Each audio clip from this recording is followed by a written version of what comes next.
சில சோகமான உண்மைகளை சொல்லவா? சாவிய தொலைச்சிட்டு தண்டனைய பூட்டுக்கு கொடுக்கறோம். வாசிக்காமலே வச்சிருப்பது ஒரு புத்தகத்துக்கு செய்யப்படும் மிக பெரிய வன்முறை. விசா இல்லாம வியட்நாம் வரைக்கும் கூட போயிடலாம். ஆனா வேலை இல்லாம சொந்தக்காரன் வீட்டுக்கு போக முடியாது. பொருத்தமில்லாத ஜோடிகள் செருப்பா கூட இருக்க முடியாது.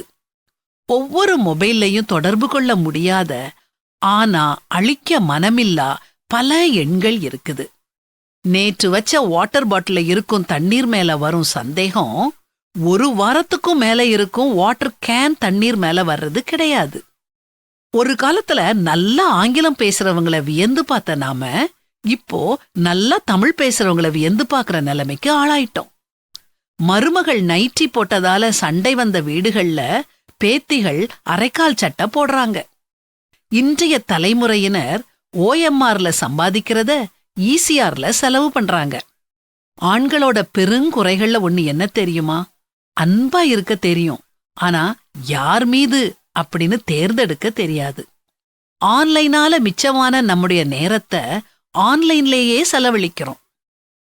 ஏன் என்கிட்ட பேசலன்னு ஆரம்பிச்சு பேசாம இருந்ததுக்காக சண்டை போட்டு அதுக்கு தண்டனையா கணவன் கூட பேசாம இருக்க பெண்களால மட்டும்தான் முடியும்.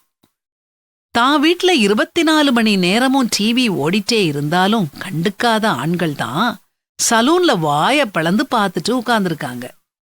எல்லாத்துக்கும் மகுடம் வச்ச மாதிரி ஒன்னு சொல்றேன். காசு கொடுத்து கடவுளை பார்த்து, கடவுளுக்கும் காசு கொடுத்து, கடைசியில கடவுள்கிட்டயே காசு வேணும்னு கேட்கிறவன் தான் மனிதன். இந்த சோகமான உண்மைகளை கேட்கும்போது எரேமியா தீர்க்கதரிசி பைபிள்ல சொல்வானே அதே மாதிரிதான் சொல்ல தோணுது.